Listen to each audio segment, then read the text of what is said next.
Hello everyone, welcome to chemistry point. आज हम start करेंगे hyper conjugation effect. Hyper conjugation effect करने से पहले हम प्रीवियस लेक्चर के अंदर क्या पढ़ा था हम वो देख लेते हैं।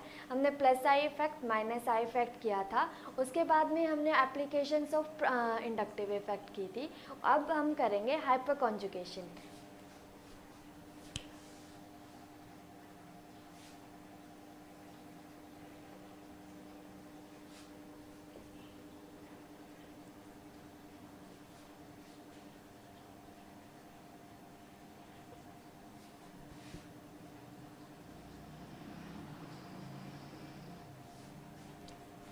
हाइपर कॉन्जुगेशन में सबसे पहले हम एक टर्म करते हैं कॉन्जुगेशन।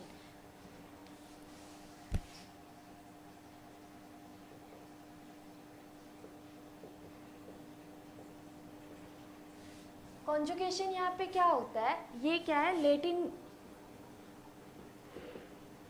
भाषा का वर्ड है जिसका मतलब क्या होता है,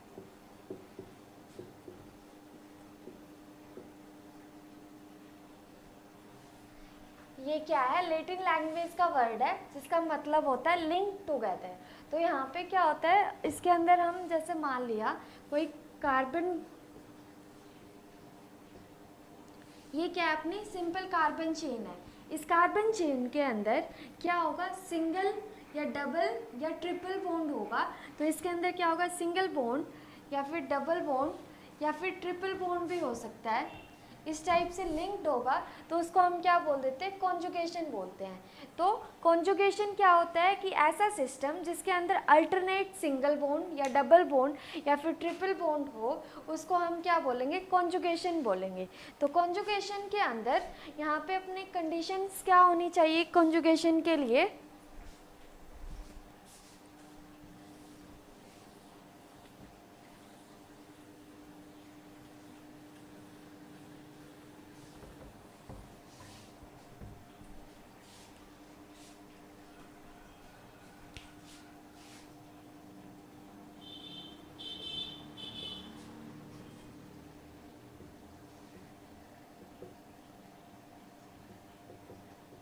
तो सबसे पहले क्या कंडीशन होनी चाहिए, अपना अल्टरनेट पोजीशन पे डबल या ट्रिपल बॉन्ड प्रेजेंट होना चाहिए। तो इसके अंदर हम क्या करेंगे, जैसे मान लिया कार्बन सिंगल चेन है, तो इसमें क्या होता है कि अल्टरनेट पोजीशन पे सिंगल डबल बॉन्ड हो या सिंगल ट्रिपल बॉन्ड हो, तो इस टाइप से होगा। तो उसको हम क्या बोलेंगे, ये जैसे अब ये डबल सिंगल, तो यहाँ पे ये क्या है, कॉन्जुगेशन है। अगर इसी केस के अंदर दूसरा हम देखें, यहाँ पे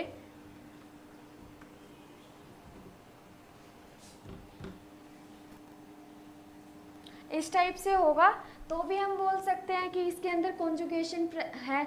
इसमें क्या कंडीशन प्रेजेंट होनी चाहिए, अल्टरनेट पोजीशन पे सिंगल डबल या ट्रिपल बॉन्ड प्रेजेंट होगा, तभी हम उसको कॉन्जुगेशन के अंदर काउंट करेंगे, वरना उसको कॉन्जुगेशन के अंदर कंसिडर नहीं करेंगे।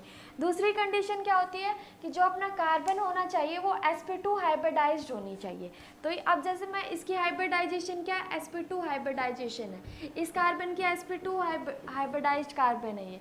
तो इसमें क्या होते हैं, सभी कार्बन sp2 हाइब्रिडाइज्ड कार्बन होंगे, तभी हम कॉन्जुगेशन के अंदर कंसीडर करेंगे, वरना हम उसको कॉन्जुगेशन के अंदर कंसीडर नहीं करेंगे।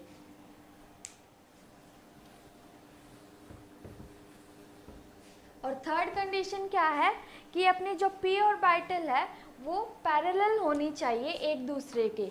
अब जैसे मैंने ये एग्जाम्पल ड्रॉ किया था, यहाँ पे क्या था, डबल और यहाँ पे डबल, तो इसमें ये कहना चाह रहा है कि ये जो p ऑर्बिटल है एक दूसरे के क्या होनी चाहिए, पैरेलल होगी, तभी यहाँ पे क्या होगा, अपना पाई बॉन्ड बनेगा। पाई बॉन्ड मतलब यहाँ पे कॉन्जुगेशन होगा, वरना तो इसके अंदर कॉन्जुगेशन नहीं होगा। ये अपनी 3 कंडीशंस थी कॉन्जुगेशन के लिए। तो यहाँ पे कॉन्जुगेशन के लिए 3 कंडीशन, सबसे पहली कंडीशन क्या थी कि सिंगल डबल बॉन्ड या ट्रिपल बॉन्ड अल्टरनेट पोजीशन पे प्रेजेंट होगा, या फिर दूसरा क्या होगा कार्बन क्या अपना sp2 हाइब्रिडाइज्ड होना चाहिए, और तीसरे में क्या थी कि ये p ऑर्बिटल एक दूसरे के पैरेलल होंगी, तभी यहाँ पे कॉन्जुगेशन ओकर होगा, वरना कॉन्जुगेशन इसके अंदर ओकर नहीं होगा। तो ये तो थी अपनी 3 कंडीशंस कॉन्जुगेशन के लिए। अब हम करते हैं हाइपर कॉन्जुगेशन। हाइपर कॉन्जुगेशन क्या होता है, जब भी किसी कॉन्जुगेशन में सिग्मा इलेक्ट्रॉन्स पार्टिसिपेट करते हैं तो उसको हम हाइपर कॉन्जुगेशन बोलते हैं, या फिर हम इसको ऐसे भी बोल सकते हैं, कोई भी कॉन्जुगेशन में सिग्मा एंटी बॉन्डिंग के इलेक्ट्रॉन्स पार्टिसिपेट करेंगे कॉन्जुगेशन में, उसको हम हाइपर कॉन्जुगेशन बोलेंगे। तो हाइपर कॉन्जुगेशन की यहाँ पे मैंने डेफिनेशन बताई आपको कि कोई भी सिग्मा इलेक्ट्रॉन पेयर पार्टिसिपेट करेगा अपना इसके अंदर कॉन्जुगेशन में, तो उसको हम क्या बोलेंगे, हाइपर कॉन्जुगेशन। यहाँ पे मैं एक एग्जांपल से समझा रही हूँ मैं आपको कि हाइपर कॉन्जुगेशन किसे बोलेंगे। ये जो डबल बॉन्ड है, डबल बॉन्ड को छोड़ के जो नेक्स्ट वाला कार्बन होता है उसको हम क्या बोलेंगे, अल्फा कार्बन। इस वाले डबल बॉन्ड कार्बन को छोड़ के जो नेक्स्ट वाला कार्बन होगा उसको हम बोलेंगे अल्फा कार्बन, और यहाँ पे भी क्या होगा, अल्फा कार्बन। जहाँ पे क्या होगा, इस अल्फा कार्बन में क्या होता है, सिग्मा बॉन्ड बनेगा, और जो सिग्मा बॉन्ड है यहाँ पे क्या रेफर कर रहा है, ये रेफर कर रहा है कि ये हाइपर कॉन्जुगेशन है।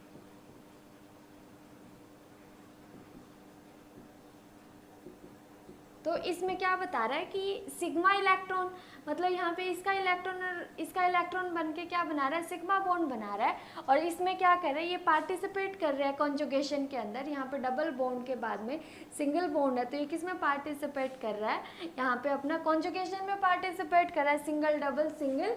तो इसको इसने क्या बोला कि इसको हम क्या बोलते हैं, हाइपर कॉन्जुगेशन बोलते हैं। तो as when sigma electron pair participate in conjugation then it is said to be a hyperconjugation। हम नेक्स्ट एग्जाम्पल करते हैं इसके अंदर।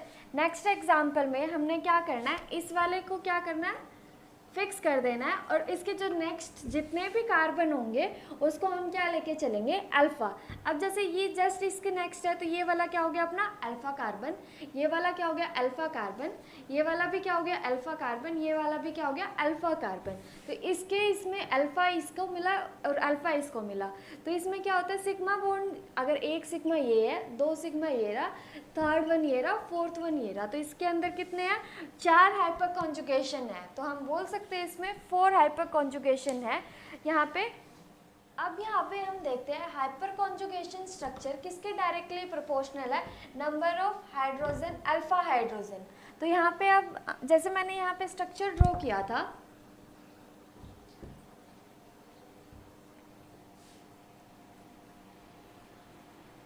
तो हमारे पास क्या है, ये एक एग्जाम्पल है। इसमें क्या बोला, जो हाइपर कॉन्जुगेशन स्ट्रक्चर है वो डायरेक्टली प्रोपोर्शनल है अपने नंबर ऑफ अल्फा हाइड्रोजन के। तो अगर हम यहाँ पे अल्फा हाइड्रोजन, पहले हम अल्फा कार्बन देखते हैं, तो ये क्या है अपना अल्फा कार्बन है, ये वाला, ये डबल बॉन्ड के जस्ट नेक्स्ट वाला क्या होगा अपना अल्फा कार्बन, ये भी क्या होगा अपना अल्फा कार्बन, ये वाला भी क्या होगा अल्फा कार्बन, और ये वाला भी अल्फा कार्बन, और ये वाला भी क्या होगा अल्फा कार्बन।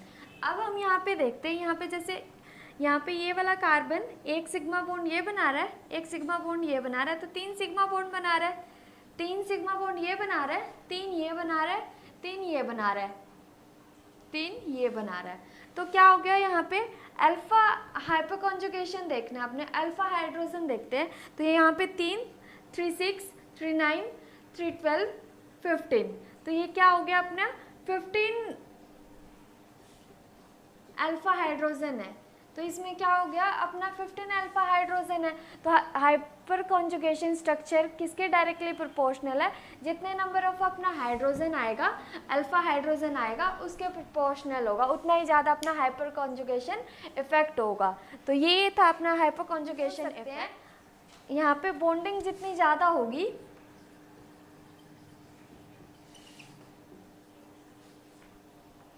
या फिर मोर, उतना ही अपना क्या होगा, एनर्जी है सिस्टम की वो क्या होगी, लेस होगी। और अगर एनर्जी लेस है तो क्या है, अपना मॉलिक्यूल क्या है, स्टेबल है। तो बॉन्डिंग जितनी ज़्यादा होगी उतनी ही एनर्जी कम होगी, और अगर एनर्जी कम है अपनी मॉलिक्यूल की तो वो क्या है, स्टेबल है, तो वो स्टेबल मॉलिक्यूल है। हाइपर कॉन्जुगेशन के अंदर सिर्फ हम अल्फा हाइड्रोजन ही काउंट करेंगे। जैसे मान लिया C डबल बॉन्ड C है, यहाँ पे इनको हम काउंट नहीं करेंगे, इसके C डबल बॉन्ड C के जस्ट नेक्स्ट वाला अल्फा होगा, और उसके बाद अगर कोई बीटा भी प्रेजेंट है तो उसको काउंट नहीं करेंगे, हम सिर्फ इस अल्फा तक ही काउंट करेंगे। अल्फा को काउंट करेंगे, बीटा या गामा से हमें कोई मतलब नहीं है। अब जैसे मान लिया स्ट्रक्चर के अंदर ये है CH2 CH3, तो इसके अंदर हम अल्फा कार्बन कौन सा हुआ मेरा, ये वाला हुआ, और वो वाला कौन सा हुआ, बीटा कार्बन।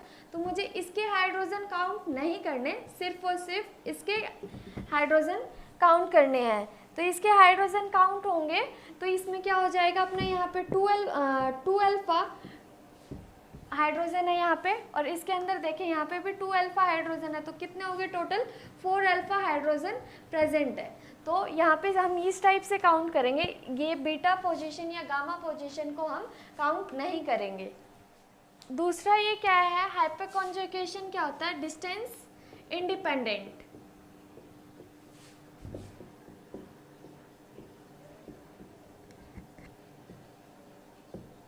क्या होता है, ये डिस्टेंस इंडिपेंडेंट होता है, और ये क्या होता है, जैसे क्या देखा था, इंडक्टिव इफेक्ट देखा था। इंडक्टिव इफेक्ट कार्बोकैटायन और कार्बोएनायन पे अप्लाई कर रहे थे, पर हाइपर कॉन्जुगेशन इफेक्ट होता है वो कार्बोएनायन पे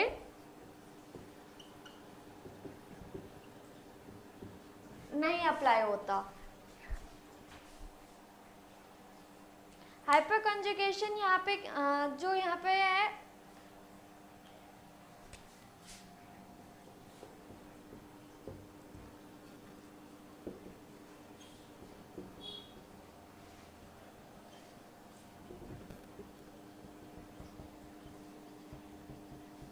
अब हाइपर कॉन्जुगेशन के अंदर जो हाइब्रिडाइजेशन है वो क्या रहेगी, अनचेंज, जो जैसी है वैसी की वैसी ही रहेगी। हम हाइब्रिडाइजेशन को यहाँ पे चेंज नहीं करेंगे हाइपर कॉन्जुगेशन के अंदर। और एक पॉइंट यहाँ पे ऐड कर रही हूँ मैं, ये क्या है, परमानेंट इफेक्ट है। हाइपर कॉन्जुगेशन एक परमानेंट इफेक्ट है। ये था अपना हाइपर कॉन्जुगेशन के बारे में। अब हम यहाँ पे एक नोट करने के लिए पॉइंट है, इसमें क्या है, कॉन्जुगेशन में, हाइपर कॉन्जुगेशन में, रेजोनेंस में और इंडक्टिव इफेक्ट के अंदर यहाँ पे क्या होता है, शिफ्ट नहीं होता है इलेक्ट्रॉन, यहाँ पे क्या होता है, ट्रांसफर ऑफ इलेक्ट्रॉन होता है। तो ये आप नोट कर लेना, इसमें हम क्या करवाते हैं, शिफ्ट नहीं करवाते इलेक्ट्रॉन का, बल्कि ट्रांसफर ऑफ इलेक्ट्रॉन करवाते हैं।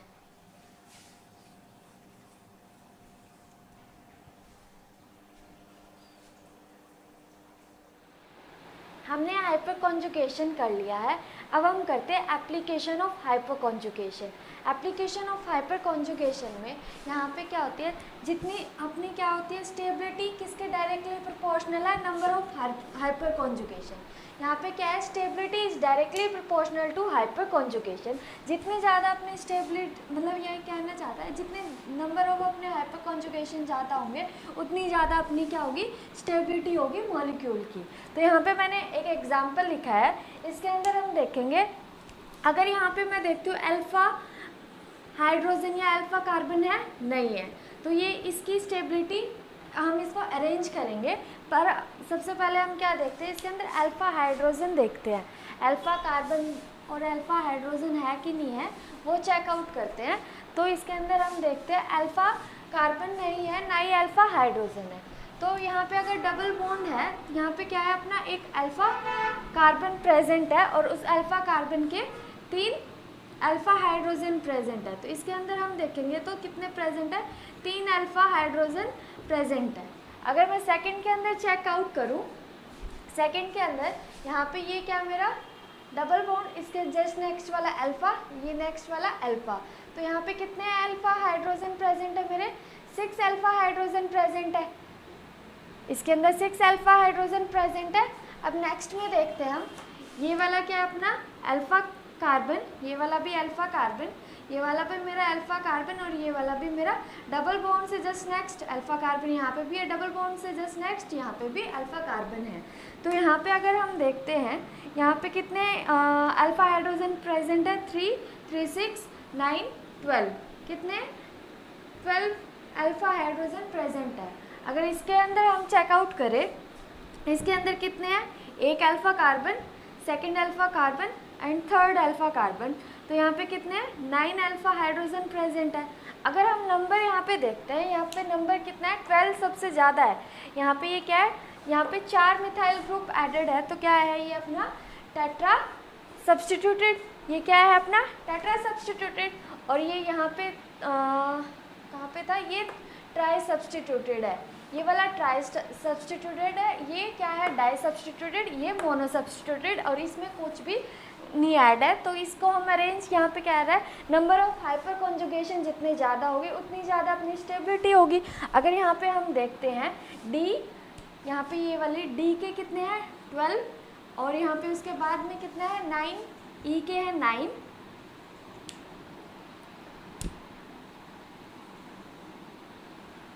और उसके बाद में 6 है सी के, और यहाँ पे 3 है बी के, और यहाँ पे ए, इसकी स्टेबिलिटी ऑर्डर इस टाइप से हो जाएगा। तो इसके अंदर हमने देखा जो जितना ज़्यादा सब्स्टिट्यूटेड होता है उतना ही स्टेबल होता है। तो यहाँ पे अपना क्या हो गया, इसके सीरीज़ क्या होगी इस टाइप से अरेंज हो गई। तो यहाँ पे स्टेबिलिटी कब इंक्रीज होगी, जितना ज़्यादा नंबर ऑफ हाइपर कॉन्जुगेशन होगा उतनी ही ज़्यादा अपनी क्या होगी स्टेबिलिटी होगी। तो ये थी, अब हमने हाइपर कॉन्जुगेशन की एप्लीकेशन कंप्लीट कर ली है। नेक्स्ट लेक्चर के अंदर हम रेजोनेंस इफेक्ट और इलेक्ट्रोमेरिक इफेक्ट करेंगे। और आज के लिए इतना ही। Please like and subscribe my channel chemistry point. Thank you.